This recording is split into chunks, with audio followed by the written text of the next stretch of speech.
Gracias por la invitación al Consejo Profesional y a todos los organizadores para este evento. Creo que siempre es importante la transmisión y el compartir de diferentes ópticas hacia una realidad que en estos momentos nos une a nosotros, que es el certificado catastral, la relación catastro-registro de la propiedad, los actos de verificación, todo aquello que hace la publicidad inmobiliaria plena. Tal vez algunos de los slides puedan coincidir con los precedentes, los voy a pasar más rápidos a eso. De todas maneras, nunca viene mal, ¿no es cierto? Por ahí repetir algún concepto, porque por ahí puede ser importante que la reafirmación haga a quedar tal vez un poquito más claro lo que uno quiere decir. Lo que diga, lógicamente, que es mi pensamiento, es mi verdad, en función a lo que yo creo que lo es, y para nada, lo digo siempre esto, compromete la opinión de la Academia Nacional de la Agrimensura, independientemente que yo sea en estos momentos presidente de la misma. Me toca también, desde el año 16, conducir el catastro de la provincia de Santa Fe, lo cual me ha brindado desde otro lado, desde el lado oficial, también una lectura de la realidad que me ha ayudado también a fijar y a modificar algunos de los conceptos que uno va teniendo mientras va caminando en esta vida. Creo que es importante así repasar, pero muy rápidamente, la evolución del catastro a partir del siglo XX, donde en una primera instancia, hasta 1940, más o menos, en 1950 en algunas otras jurisdicciones, el catastro tuvo solamente un perfil netamente tributario, servía para distribuir la carga tributaria. Esto nace por allá, esta necesidad porque los catastros son muy antiguos en las provincias más viejas, digamos, Buenos Aires, Santa Fe, Córdoba. Las oficinas de catastros son bastante anteriores, se van desarrollando antes del Código Civil y Comercial. Después si bien en la provincia de Buenos Aires, con la ley de enfiteusis, Rivadavia tuvo la necesidad de conformar oficinas de catastro por allá por 1824, 1826, a los efectos de avalar los créditos, ¿no es cierto?, el crédito de la Baring Brothers, ese tipo de cuestión. En las demás provincias se desarrollaron estas oficinas a partir de la necesidad de poder reemplazar lo que eran los derechos de las aduanas interiores, cuando en la Organización Nacional se quitan esas aduanas interiores y se necesitaba, solventar los gastos del Estado de alguna otra manera. Los impuestos patrimoniales comenzaron a producirse en aquella época, y en las propias oficinas de catastro, como reitero, en varias provincias se llamaba inscribir los títulos. No estaban los registros de la propiedad todavía, y se llamaban a inscribir en los padrones de contribuyentes para distribuir la carga fiscal. Y servían esas oficinas también para distribución de la tierra pública. En ese momento el avance de la colonización interior hacia el indígena sobre las etnias hacían la necesidad de la fundación de colonias, de pueblos, etcétera, y allí los catastros cumplían esa función que sí tenía que ver con el ordenamiento territorial. No obstante, luego, con el Código Civil, la negación de la existencia de los catastros por parte de Vélez Sarsfield, y el nacimiento, como hasta fallo de la Corte dijeran, de los registros de las propiedades provinciales por fines del siglo XIX, y los catastros tuvieron solamente esta función, nada más que tributaria. En la década del 40 al 50, más o menos, como decía, nace transformaciones en los catastros. Esto se da a partir de que, el catastro va aunando riqueza de información sobre el territorio, y entonces podría contribuir también en las transferencias inmobiliarias a contribuir, dando mayor claridad de cómo es esa cosa que se va transfiriendo en la transferencia de derechos reales. Y allí, ya tímidamente, más fuerte en algunos lados, muy levemente en otras, aparece el certificado catastral. El certificado catastral nace en las legislaciones de esta época como concepto de publicidad por parte de Catastro. Nada más, como digo, tímidamente, porque no se la ata realmente directamente como hoy en día en las transferencias inmobiliarias, sino que están al servicio y dan los datos que se tienen, los que puede tener, y a pedido de la parte interesada si lo quiere. Bueno, depende de las legislaciones en diferentes provincias. En algunas se llegó a sí, atarlo a que si no había un plano de mensura no se emitía el certificado catastral, pero son excepcionales nada más. Pero es allí donde nace este concepto. Hay una ley de catastro nacional, la 1459, que es del año 1951, donde también incorpora como documento de publicidad al certificado catastral. A partir de 1940 es cuando entonces se va desarrollando esta división de la visión catastral en catastro físico, jurídico y económico. El catastro físico, bueno, es por la planimetría, por los registros gráficos que se comienzan a hacer, tratando de acomodar en planos las diferentes fuentes de información en base a títulos, la mayoría de ellos, al menos en la provincia de Santa Fe.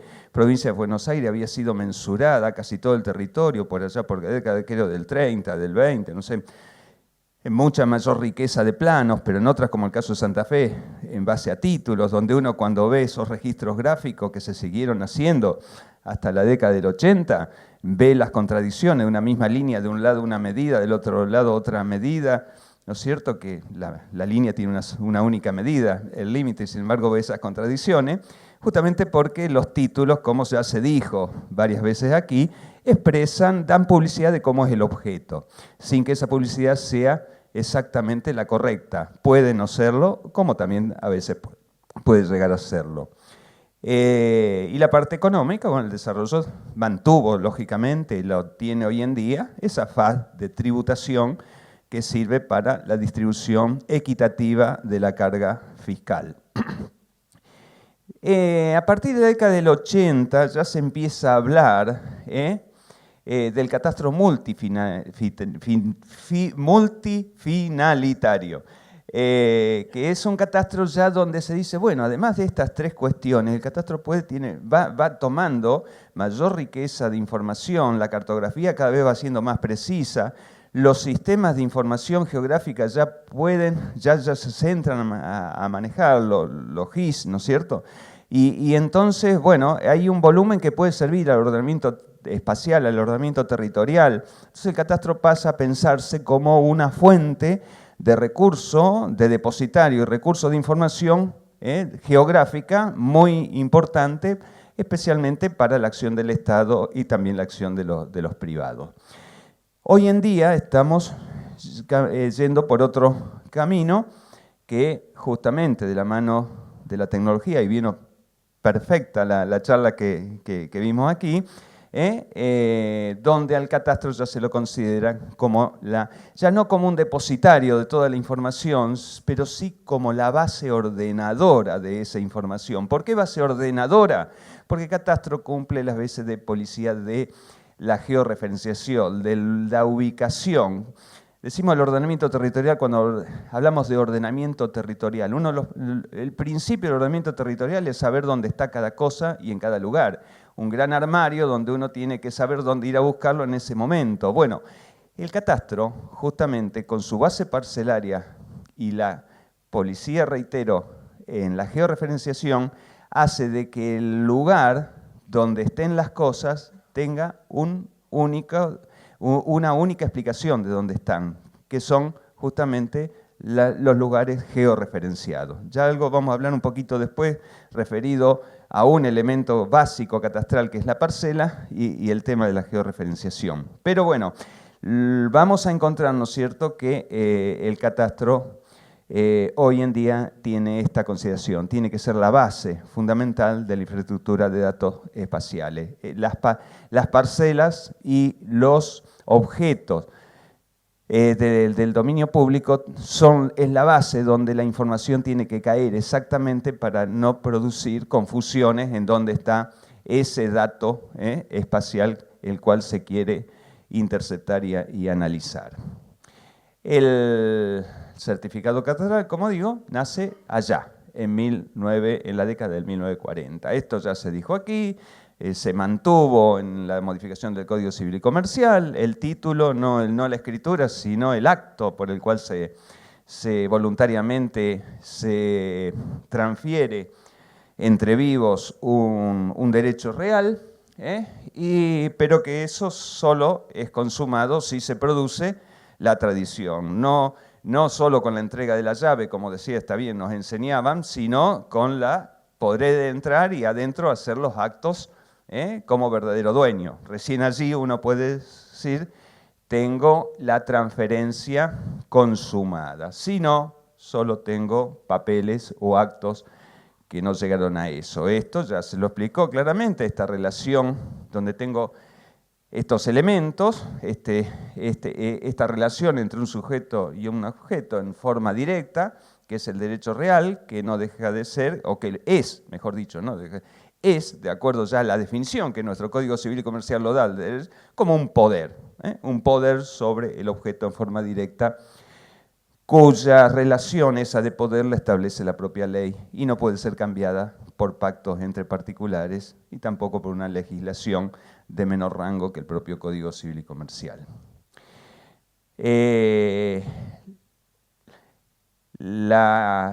Si bien, como dijimos, estos son la transferencia de derechos reales, la publicidad de los derechos reales, como ya también se dijo aquí, la posesión fue un primer paso y luego los registros de la propiedad, y ya estoy hablando de los que tienen, reitero en esto, rango constitucional recién a partir de la reforma Borda en el año 67, la ley 17.801, ley complementaria al Código Civil, dentro de la cual encontramos este principio de especialidad,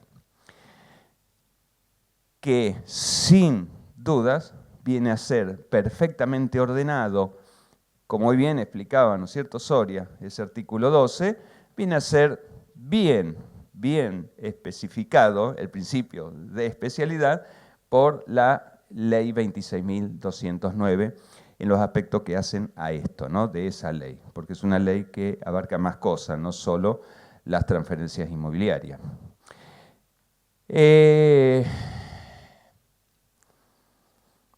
La publicidad de derechos reales, ya se dijo esto, lo paso rápido por eso, del título es el registro inmobiliario, registro de la propiedad, y del objeto es el registro catastral. Son dos publicidades que se van dando. Realmente la publicidad del registro de la propiedad, como también se dijo acá, es de los documentos, no es de los derechos.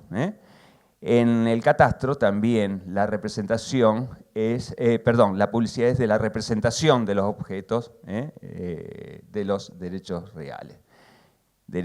Objetos que siempre son espaciales. Y esto se hace a través del certificado catastral.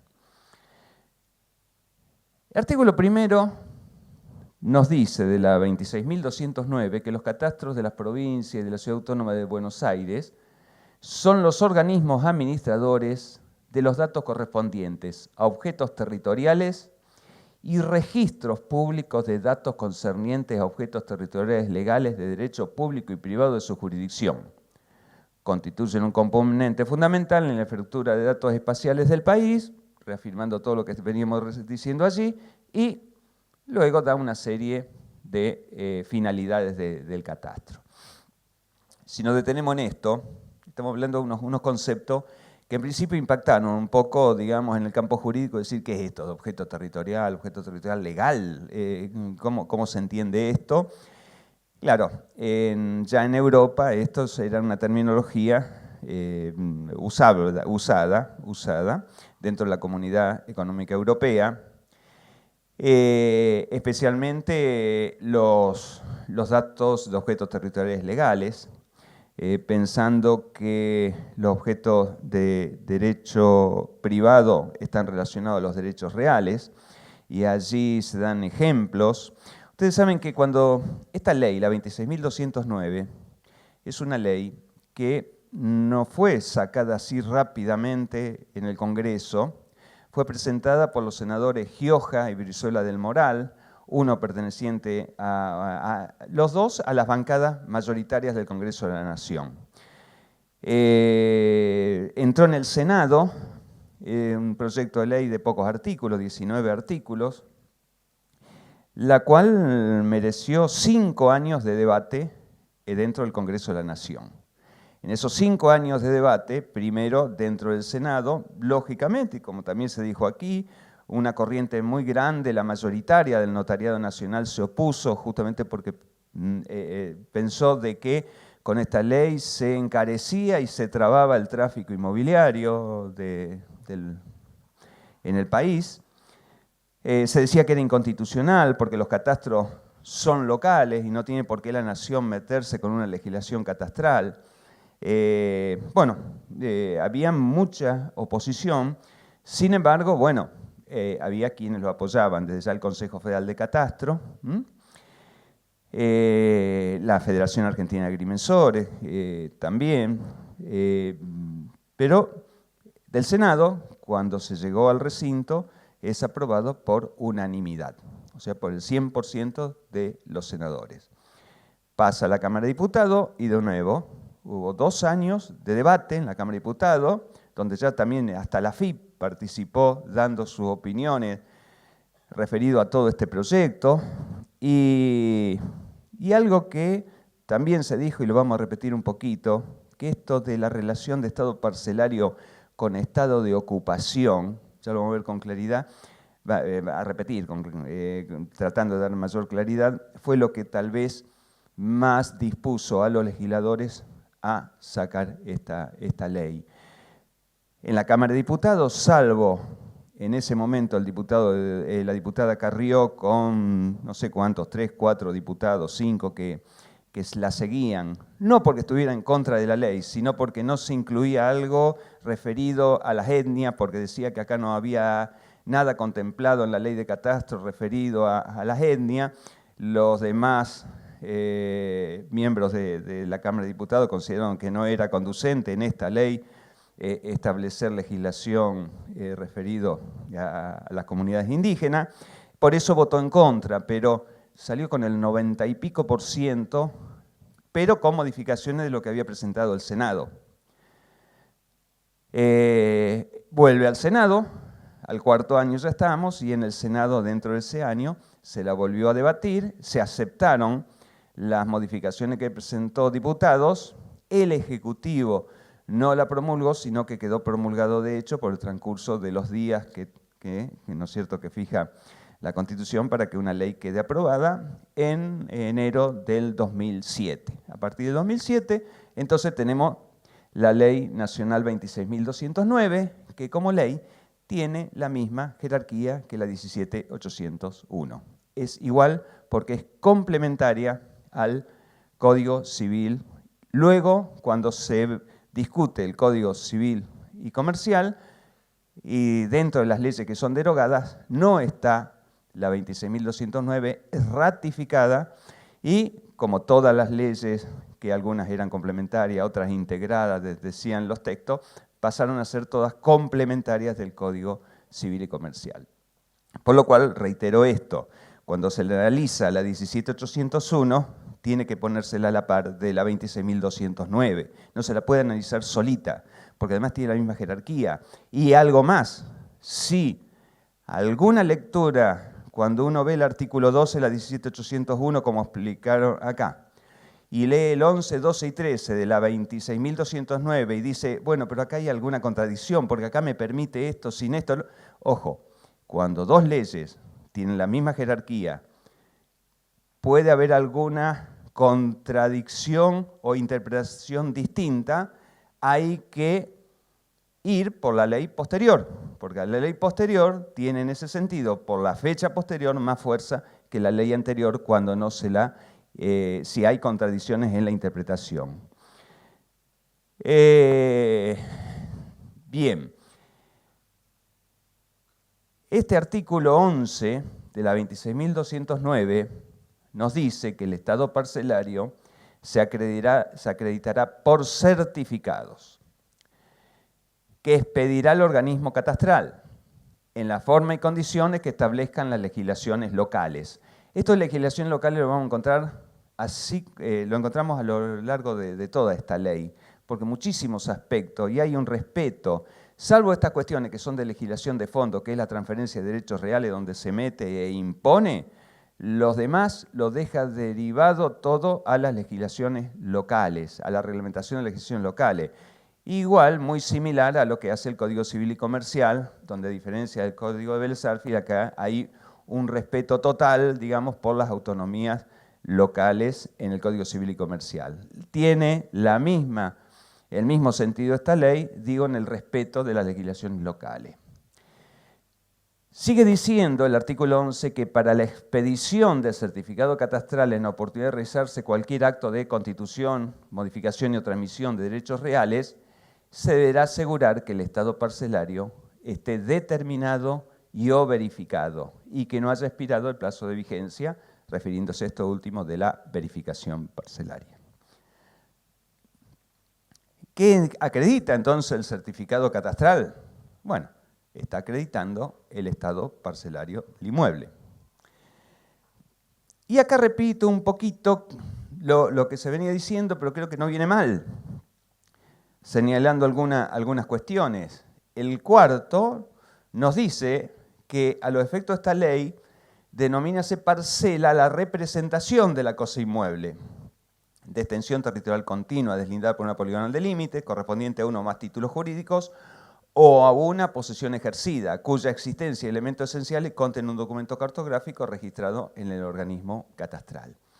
Fíjense acá, yo quiero resaltar elementos esenciales, cuya existencia y elementos esenciales consten en un plano de mensura, ¿no? Lo que está diciendo. Y en el quinto nos dice que es el estado parcelario, partiendo de definir los elementos. Y aquí ven que dicen esenciales. La ubicación georreferencial del inmueble, los límites del inmueble en relación a la causa jurídica que le dan origen, las medidas lineales, angulares y de superficie del inmueble, y como complementario la evaluación y los linderos. Y después así termina diciendo, dichos elementos constituyen el estado parcelario del inmueble. Complementa todos estos artículos, el 4, el 5, el 7, donde dice que el estado parcelario quedará constituido por la registración en el organismo de aplicación del plano de mensura. Y como se dijera, los inmuebles están todos, están ahí en la realidad y existen todos los inmuebles. Tenemos ahí inmuebles del dominio público, del dominio privado. Los del dominio público, como también me dijeron, la 17801 la saca, dice, no se registran. Los documentos portadores de derechos serían del dominio público, no. Pero en el catastro, los objetos del dominio público sí deben registrarse porque son objetos territoriales legales. En ese caso, de derecho público. También lo tienen que registrarse en el catastro las calles, los espacios verdes, ¿no es cierto?, las afectaciones administrativas, todo eso como objeto tiene que registrarse en el catastro. Fíjense en algo en particular. Nosotros tenemos el territorio dividido entre bienes públicos y bienes privados. El territorio es casi un continuo. Pero hay un detalle que eso que consideramos siempre, sí, yo estoy en un bien, estoy parado, no puedo estar al mismo tiempo en los dos, ¿no es cierto? Estoy en un bien público o en un bien privado. Ese bien privado puede pertenecer al Estado, lo cual sí es registrable en los registros inmobiliarios, o puede ser un bien particular, un bien privado particular. Pero hay otro bien que viene bien porque en el tiempo que le han dado me tengo para comentarlo. El Código Civil y Comercial, a diferencia del Código de Vélez-Sarsfield, el Código de Vélez-Sarsfield, unos juristas reunidos, de muy alto prestigio, lógicamente, lo redactaron. Va al Congreso y es aprobado como a libro cerrado, directamente, no se lo discutió. En cambio, el Código Civil y Comercial fue elaborado por una comisión presidido por 3 juristas importantes, Elena Hayton, Aida Kermaje de Carlucci y el presidente de la Corte, Lorenzetti, con decenas de juristas que participaron en esa confección. De la discusión de esa confección, de esa comisión, luego de varios meses, muchos meses, no recuerdo cuántos fueron los que estuve en la comisión, salió un proyecto que fue elevado al Ejecutivo, el cual por algunas cuestiones políticas le hizo algunas reformas, pero así fue mandado al Congreso. En eso que elaboró la comisión junto con el Ejecutivo, los derechos reales eran 15 derechos reales. De los que hoy no estaba el derecho real de las comunidades indígenas. ¿Y por qué no está eso? Bueno, este proyecto de modificación del Código Civil y Comercial, tampoco en el Congreso, directamente en una pieza encerrado, se arregló y se aprobó. Estuvieron por todo el país, o sea, se formó una bicameral entre diputados y senadores, y estuvieron las audiencias públicas que se fueron dando a lo largo y el ancho del país casi durante 2 años.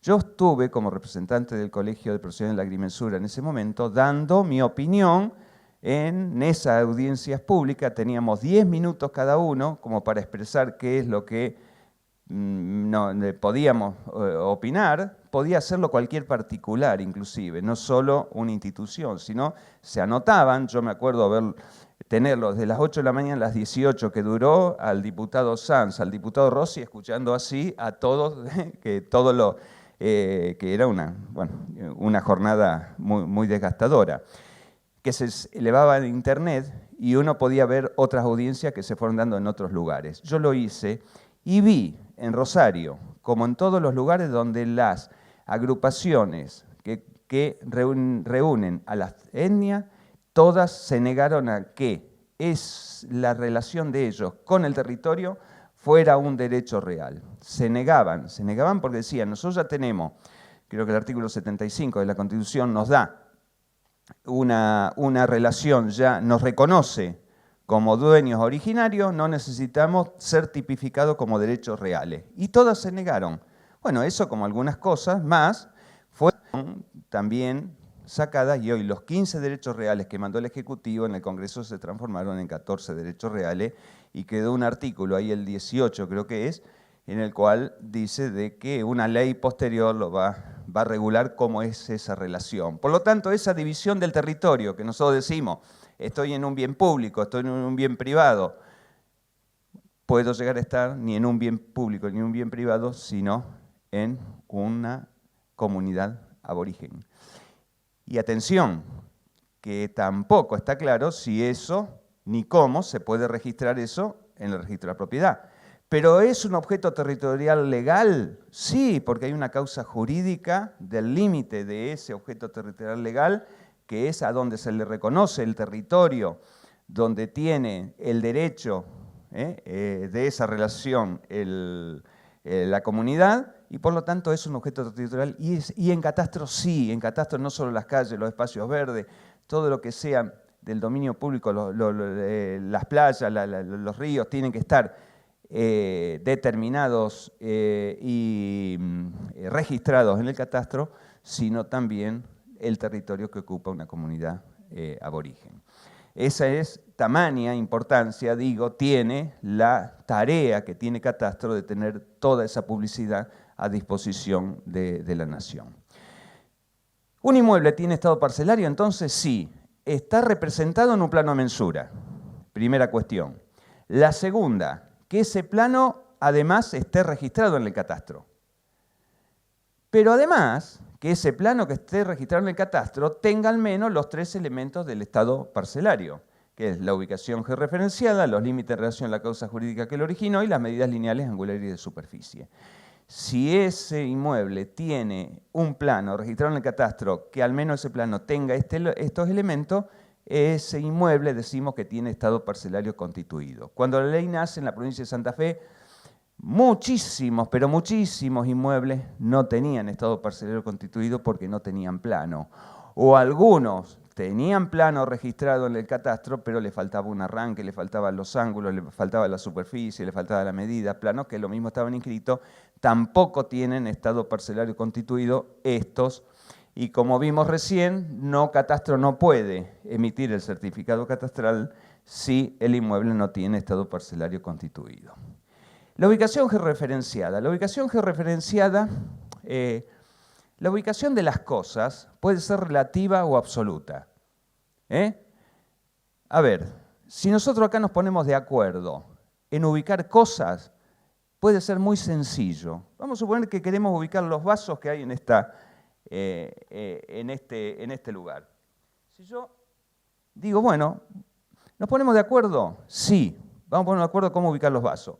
Y vamos a hacerlo así de esta manera. Vamos a tomar una distancia a esa pared, una distancia a aquella pared y una distancia al piso. Al centro de la copa le tomamos la distancia. Entonces mediremos de allá y diremos acá hay 12 metros, acá hay 6 metros y acá hay 7 centímetros.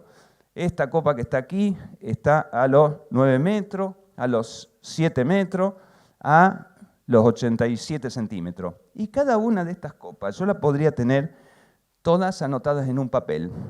Y limpian todo esto y mañana cualquiera de todos nosotros que tenga esa noticia en ese papel, la ubicación de esas 3 medidas, son 3 medidas, viene con una cinta y las ubica y las puede ubicar exactamente en este mismo lugar. Hemos hecho entre nosotros un marco de referencia. Ese marco de referencia eran 2 paredes y un piso. ¿Es un marco de referencia? Sí. ¿Y todos podemos manejarnos con ese marco de referencia? Sí, bajo ese marco de referencia mañana puedo decir dónde está esa valija ahí, dónde está ubicada, todo de acuerdo a un marco de referencia. ¿Por qué? Bueno, esto que yo les dije, en agrimensura no entendemos lo que es claramente, pero en otras profesiones, se lo digo, ¿qué es lo que hemos hecho? Hemos definido, en términos matemáticos, hemos definido un sistema de ejes ortogonales tridimensionales, donde aquello es el eje X, eso es el eje Y, y aquella arista el eje Z. Por eso la altura que yo doy de acá hasta acá es la altura que tiene allá en Z. La distancia que estoy dando de allá hasta allá es el eje Y. Y la distancia que tengo de acá allá es aquella distancia que es el eje X. Es decir, que esta copa tiene un X, Y, Z. Ven que cuando uno habla así es complicado. Pero si yo le digo, no, a la pared y al piso, es más sencillo. La matemática en general es así de sencilla, nada más que a veces es difícil explicarla. Pero hemos hecho eso. Pero es relativo. ¿Y es relativo por qué? Es relativo porque si esto lo hacemos el año que viene, y acá modificaron este edificio y esa pared no está más, cualquiera que va nosotros con el papel, no vamos a saber dónde ubicar las copas. Por eso es un marco que tiene debilidades. Tienen la debilidad de que puede en algún momento modificarse el propio marco. Lo que la ley trata de pedir es de que ese marco de referencia sea un sistema global, un sistema que en el mundo esté más firme, que no haya mayores modificaciones. Entonces, en este marco, un punto cualquiera, tomando al eje Ecuador como eje XY y el plano del Ecuador, eje XY, y el Z como el eje de rotación de la Tierra, un punto cualquiera lo puedo dar con estas 3 medidas. Es igual que lo hicimos con las copas, pero ya en un marco donde no se modifica. Bien, en general no se modifica, a lo que es lo nuestro no se modifica. El punto P va a tener, claro, unos números. Acá teníamos 6 metros y pico, acá varios millones de metros en cada una de las dimensiones, con lo cual no es práctico. Pero desde la antigüedad se vienen usando los ángulos a esos sistemas. a esas coordenadas X y Z. La longitud y la latitud es la herramienta que ángulos dado sobre el ecuador para la latitud y sobre un meridiano elegido de origen, que es la longitud, que pasa por Londres, el meridiano de Greenwich, a partir de ahí uno tiene la latitud y la longitud. Y hoy con la tecnología GPS, la tecnología satelital, hoy todo esto es en la comunidad social, es algo, uno puede poner, ya sabe lo que es la latitud y la longitud y cómo el propio aparatito lo va llevando. ¿Es relativo? Bueno, es absoluto, es relativo porque como recién charlamos con Lupiano, hoy esto se basa en mediciones que se hacen a los satélites. En la antigüedad se hacía leyendo a las estrellas. Nosotros como práctica en la facultad, cuando yo me recibí, era leyendo estos ángulos a las estrellas y entrando en tabla, pero claro, nos quedamos ubicados en aquella vez un montón de cuadras, como 60, 80 cuadras, quedamos de la facultad donde sabíamos las coordenadas exactas. Pero hoy con el GPS se tiene de entre 5 y 15 metros en cualquier celular de precisión.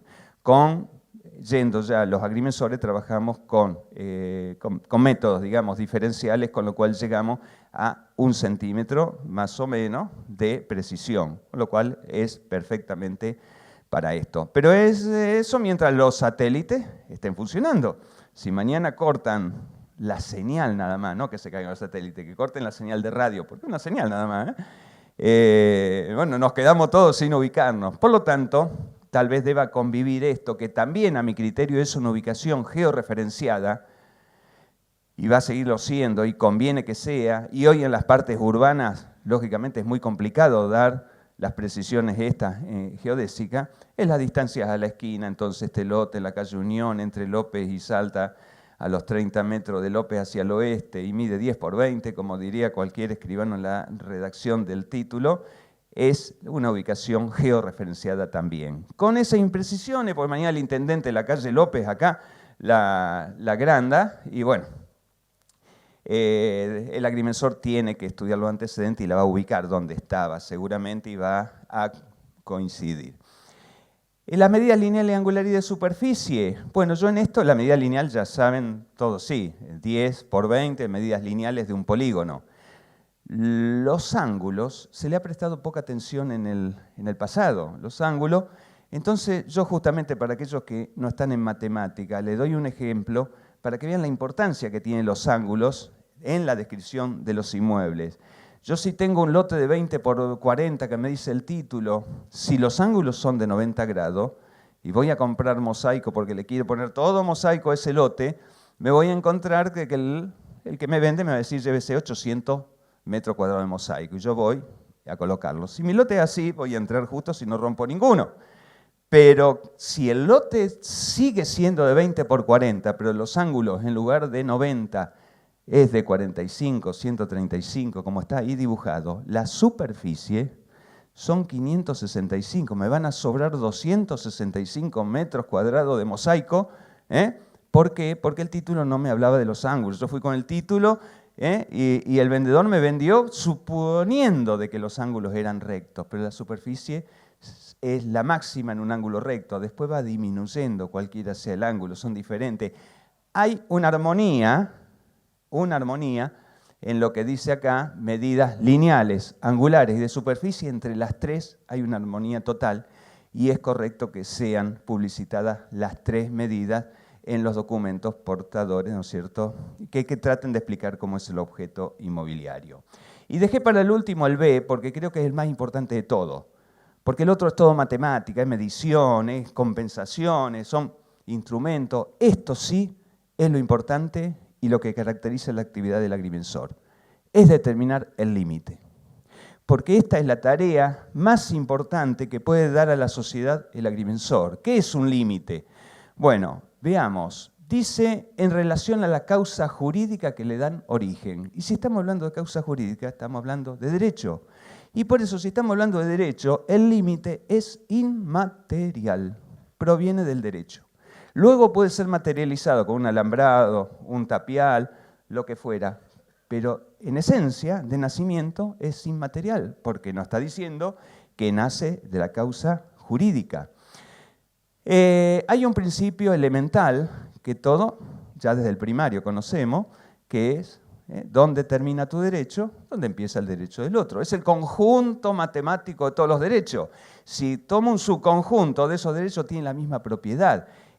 Y el derecho de propiedad, justamente, donde se encuentran dos derechos de propiedad, donde termina el mío y empieza el otro, es donde está el límite. Y esto es lo que debe hacer el agrimensor buscando cuando realiza una constitución de estado parcelario o una verificación de estado parcelario, dónde está el límite. Y después comprobar si ese límite coincide o no con las materializaciones, con las ocupaciones, como bien se estuvo expresando aquí. El artículo 6 ya lo leyó, creo, se hace por acto de mensura, los estados parcelarios. En la provincia de Santa Fe lo tenemos reglado por el decreto 1309 del año 17, que en este decreto, es un decreto de 163 artículos, si a alguno le interesa lo puede ver en la página web de la provincia de Santa Fe, en la cual no solo se regulan aquellos aspectos de la 26.209, manda regular a las provincias, sino también que regulamos todos aquellos aspectos que tienen herencia a los objetos de los derechos reales del Código Civil y Comercial. Es decir, que todo esto ha sido tomado, está cómo se confecciona, se registra y además cómo se hace el trabajo de un acto de levantamiento territorial, no solo para la parcela, que es la representación del derecho real de dominio, sino para todo objeto territorial legal, como puede llegar a ser el objeto de una servidumbre, de un usufructo, de una superficie, de una propiedad horizontal, porque la parcela es solo la representación del dominio. Los demás objetos, bueno, están en estas instrucciones que nosotros tenemos, que estas instrucciones, que es cómo se hacen todas esas tareas, databan las últimas de la década del 50, de 1857 creo que eran, y que fueron ahora actualizadas conforme a esta legislación de fondo, tanto el Código Civil y Comercial como la Ley Complementaria 26.209. Y esto, si bien ya se lo dijo, a mí me gusta reafirmarlo, porque no te debemos confundir estado parcelario con estado de ocupación. Y bueno, el resultado de una mensura de estado parcelario, vuelvo tal vez a repetir con gráficos distintos, son más lindos los de él, pero bueno, esto, en este caso donde el agrimensor lleva el título ese, tiene la causa jurídica, bueno, 30 metros, de López hacia el oeste, sobre calle Unión, y mide 30 metros, ubica perfectamente la línea municipal, acá encuentra un alambrado, mide, acá encuentra los 10 metros en este otro alambrado, tiene acá una pared, un muro que lo divide de la otra propiedad, llega hasta que mide 20 metros, llega acá, mide 10, ve los... Bueno, aquí podemos decir de que el estado parcelario coincide con el estado de ocupación.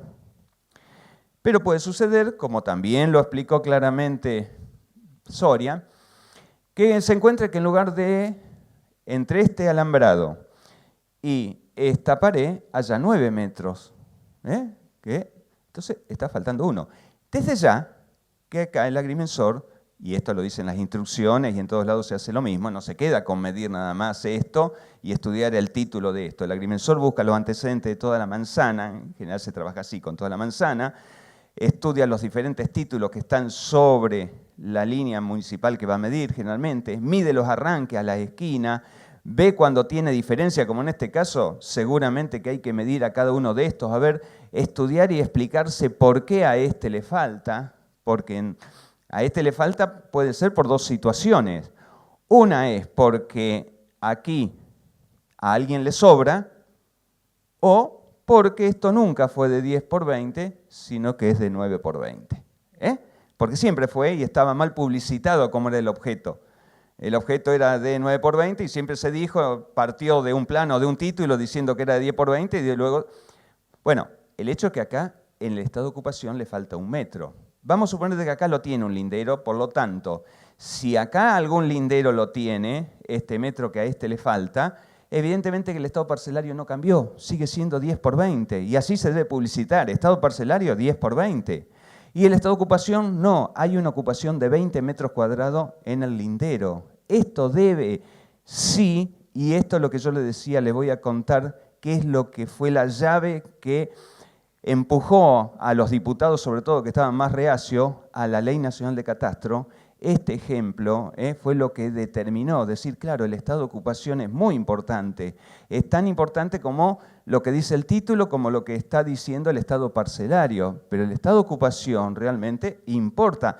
Ese estado de ocupación, reitero, tiene que hacerse en función al estado parcelario, y esto lo puede hacer el agrimensor. Los límites son inmateriales, lo otro es lo material. ¿Cómo está esa correspondencia? Y esa es la que debe publicitarse en el certificado catastral, y quien va a adquirir a título oneroso un inmueble de este tipo, por la protección al consumidor, que está impregnado también todo el Código Civil y Comercial dentro de esto, merece tener sobre la mesa esta información. Lo mismo pasaría al revés, ¿no es cierto? Si a alguien acá le está faltando y a mí me está sobrando, mi estado parcelario sigue siendo de 10 por 20. Y el estado de ocupación, no, estoy ocupando 20 metros al lindero. ¿Se debe publicitar? Sí, se debe publicitar, porque quien ve está mirando el inmueble y lo ve así más grande, pero después era más chico el inmueble. Bueno, esto debe estar publicitado. Esto es lo que tiene que registrarse en el catastro y el agrimensor, y publicitarse en momento del certificado catastral. Y acá dice el artículo 12, en la 26.209, que digo que puede haber alguna lectura diferente a lo que nos está diciendo el 12 que acá dice, en los actos por los que se constituye, transmite, declare o modifique en derechos reales sobre inmuebles, se deberá tener a la vista la certificación catastral habilitante respectiva y relacionar su contenido con el cuerpo de la escritura o documento legal correspondiente. Después dice cuándo no se requerirá. Pero acá le está mandando al notario o al funcionario, ¿no es cierto?, que declare un derecho real, que se deberá tener a la vista la certificación habilitante. Pero no solo tenerlo a la vista. Lo que acá nos está diciendo este artículo 12 es que debe relacionar el contenido en el cuerpo de la escritura. En algunas jurisdicciones se cumple esto diciendo, se pidió certificado catastral bajo el número tal, o se acompaña certificado. Eso no es relacionar el contenido en el cuerpo de la escritura. El cuerpo de la escritura es decir, las noticias que está teniendo este inmueble en relación al estado parcelario. No puede quedarse en eso.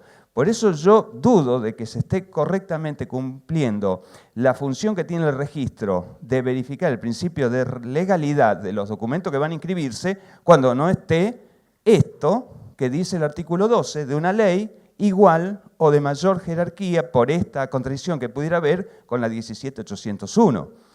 Entonces, creo que hay que relacionar el contenido en el cuerpo de la escritura. Creo que se va a llegar a esto, porque esta es la salud del sistema de publicidad.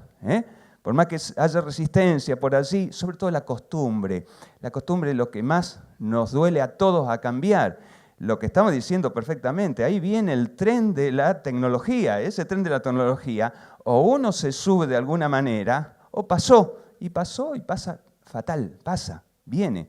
Entonces, estas son cuestiones que tarde o temprano le llegan y seguramente en algún momento se va a meter todo en el título porque hace no solo a la seguridad, sino a la tranquilidad también de todos los que intervengan en el tráfico inmobiliario. El artículo 13, aquí obliga al registro. A los efectos de la inscripción en los actos citados en el artículo 12 de la presente ley, se acompañará la documentación correspondiente al certificado catastral, sin cuya presentación no procederá la inscripción definitiva acá, para no contradecir la 17.801, se le puso la definitiva. Entonces, la 26.209 establece mecanismos formales en la registración de los objetos de derechos reales, que para este caso la ley los designa como objetos territoriales legales de derecho privado. Y por ser, reitero esto, por ser ley posterior igual jerarquía en la relación de los organismos para la publicidad, los artículos 11, 12 y 13 de la 26.209 prevalecen sobre el artículo 12 de la 17.801. La 17.801 bueno, regula la publicidad de los documentos que hacen los derechos reales, mientras que la 26.209 al objeto. Esto necesariamente merece la relación catastro-registro. En la provincia de Santa Fe, en el 2016, producto de todo esto, se formó una comisión de enlace que se la llamó con las máximas autoridades del registro. Allá no tenemos ARBA, por lo tanto, organismos así que reúnan como gerencias, sino son administraciones independientes.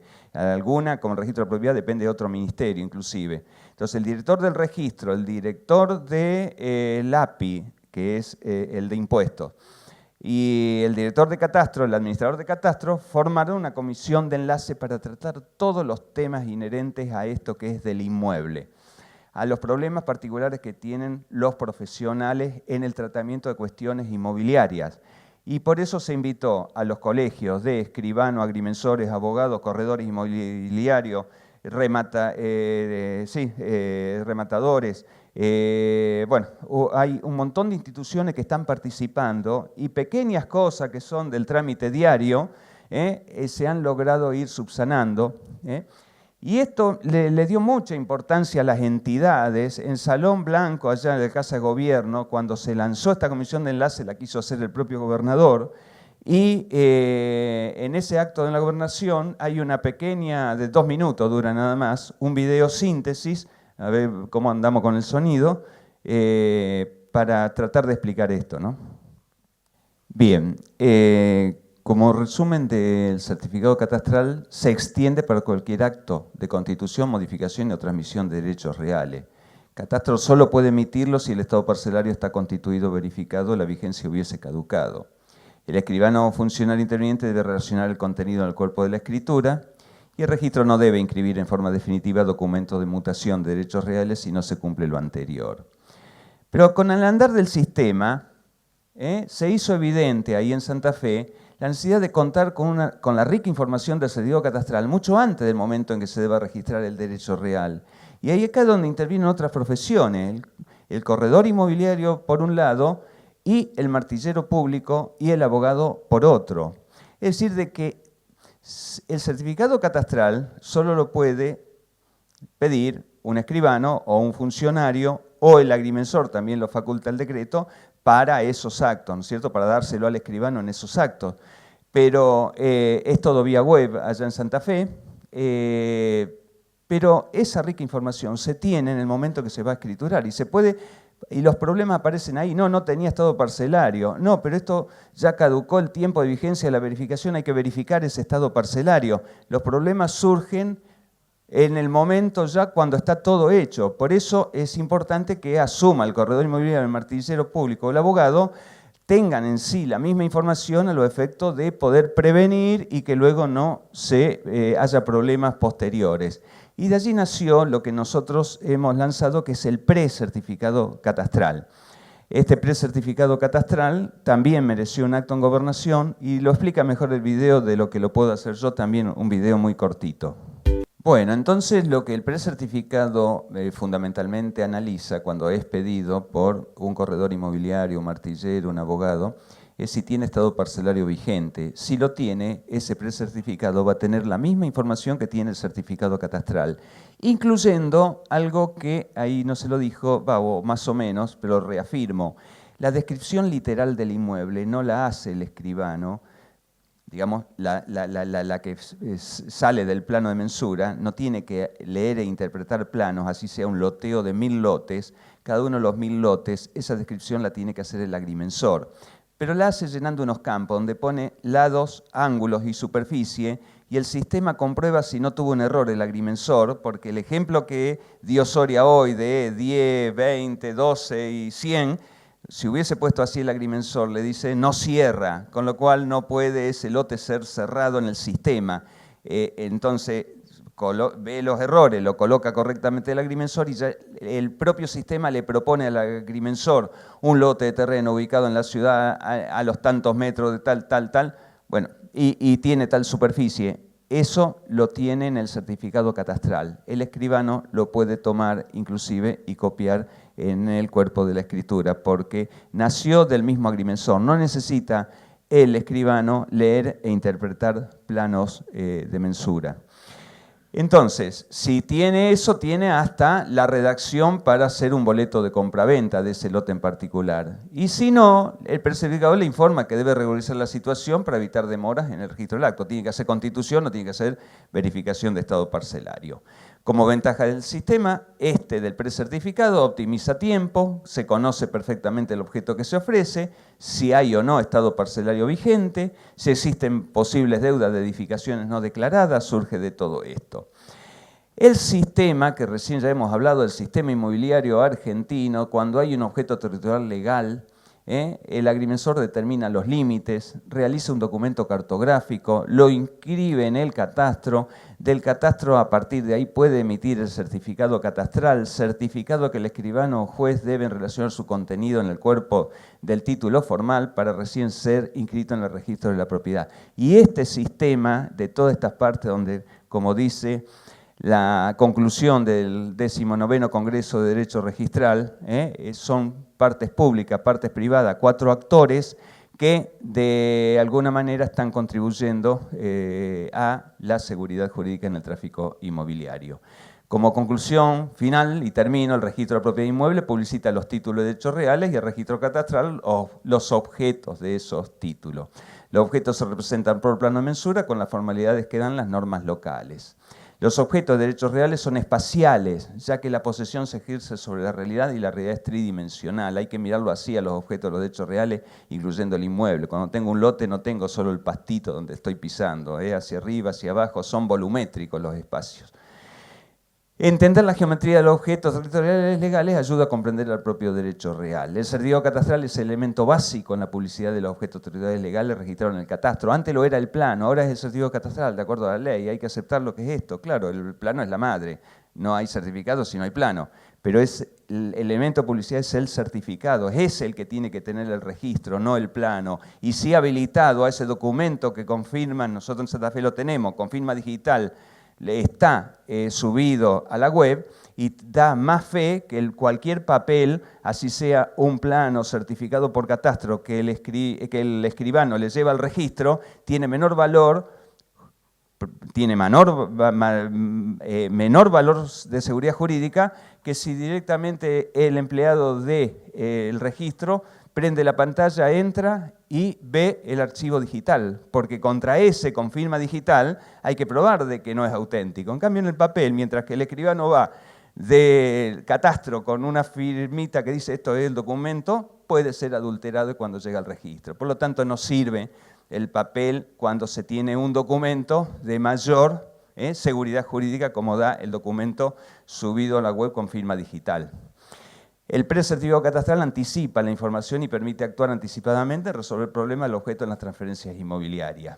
La 26.209 tiene como uno de sus objetivos de mayor importancia que en un acto de transferencia inmobiliaria se conozca perfectamente qué se compra y qué se vende. La provincia de Santa Fe ha reglamentado la 26.209 mediante el decreto 1.309 del 17. Escribanos, agrimensores, abogados, corredores inmobiliarios, catastro, registro de la propiedad, poder judicial, o sea, lo público y lo privado deben articularse con esta única finalidad, contribuir a la seguridad jurídica. Y muchas gracias.